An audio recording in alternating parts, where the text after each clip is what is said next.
Hello everyone. AKTU MBA 2025 round one में seat allotment जो है 18 अगस्त को होना था। ये कल हो चुका है, रात में कल हुआ है। आपने अगर अभी तक चेक नहीं किया है तो लॉगिन करके आप चेक कर सकते हैं। अब नेक्स्ट प्रोसेस क्या होगा? तो देखिए, जो कॉलेज आपको चाहिए था वो कॉलेज आपको अलॉट हो चुका है, तो आपको करना क्या होगा? 20,000 का फ़ी आपको पे करना होगा। For SC ST category 12,000। And फिर आपको फ्रीज पे टिक कर देना है। दो ऑप्शन आएगा, एक तो आप पे करिए। पे करने के बाद फ्रीज और फ्लोट में आपको एक टिक करना है। पसंद आ गया कॉलेज, फ्रीज करिए। उसके बाद आपको क्या करना है? 3 से 6 सितंबर के बीच में आपको कॉलेज विजिट करना है। एंड जो भी नेसेसरी डॉक्यूमेंट है वो सब आपको सबमिट करना होगा। फीस आपको देनी होगी कि नहीं, आप एक बार कॉलेज में कंफर्म करिएगा। एक बार आप कॉलेज में कॉल करिए कि मुझे आपके कॉलेज में सीट अलॉट हो गया है। डॉक्यूमेंट तो आपको पता होगा क्या ले जाना है, फीस भी ले जानी है कि नहीं, और ले जानी है तो कितनी ले जानी है। मेरे अकॉर्डिंग जो है, पहले दिन तो फीस नहीं लगनी चाहिए। 2-4 दिन का टाइम आपको मिलेगा, ठीक है, उसके बीच में आप दे सकते हैं, ठीक है ना। तो पहली कंडीशन तो ये हो गई। सेकंड कंडीशन क्या है कि जो कॉलेज आपको अलॉट हुआ है वो आपको नहीं चाहिए। तो आप क्या करेंगे? आप 20,000 का फीस जो है ये पे करिए।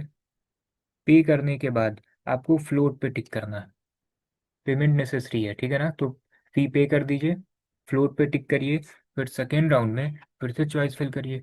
या तो सेम सीक्वेंस रखिए या फिर सीक्वेंस को चेंज करिए, क्योंकि बहुत बार ऐसा हुआ है कि राउंड वन में नहीं मिला तो राउंड टू राउंड थ्री में मिल जाता है जो आपको चाहिए था।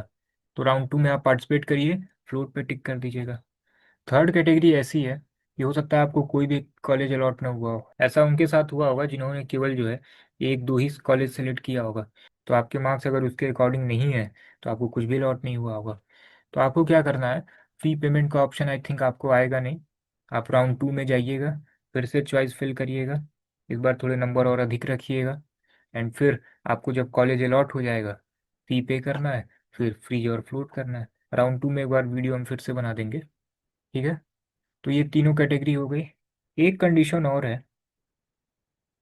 जैसे सपोज कीजिए कि एक बच्चे का मैसेज भी था कि आईटी में आपको नॉर्मल सीट मिल गई,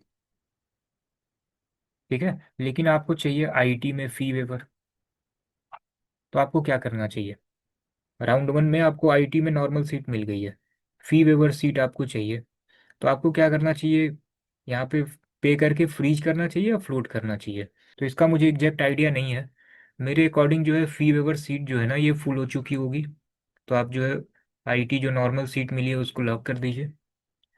एंड शायद ऐसा भी होता है कि सपोज कीजिए कि जो कॉलेज आपको अलॉट हुआ है, आपने क्या किया, जैसे सपोज कीजिए कि आपको आईटी अलॉट हुआ, ठीक है, नॉर्मल सीट आपको अलॉट हो गई।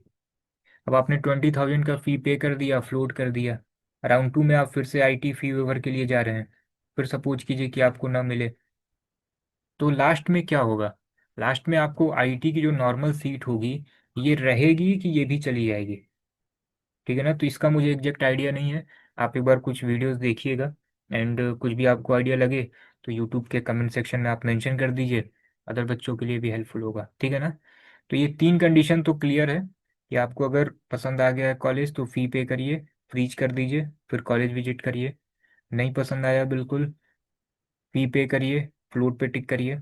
कोई कॉलेज ही आपको अलॉट नहीं हुआ है तो चॉइस फिलिंग का नंबर थोड़ा और अधिक करिए।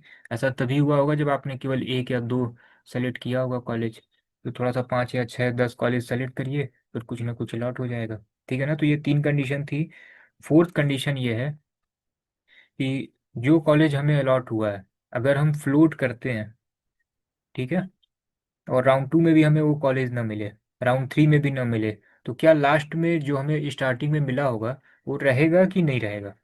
कि राउंड फोर तक जाते जाते जो नया अलॉटमेंट हुआ होगा वही रहेगा, ठीक है ना। कहीं हो सकता है इसकी सीटें ना फुल हो जाएं। तो ये एग्जैक्ट मुझे आइडिया है नहीं।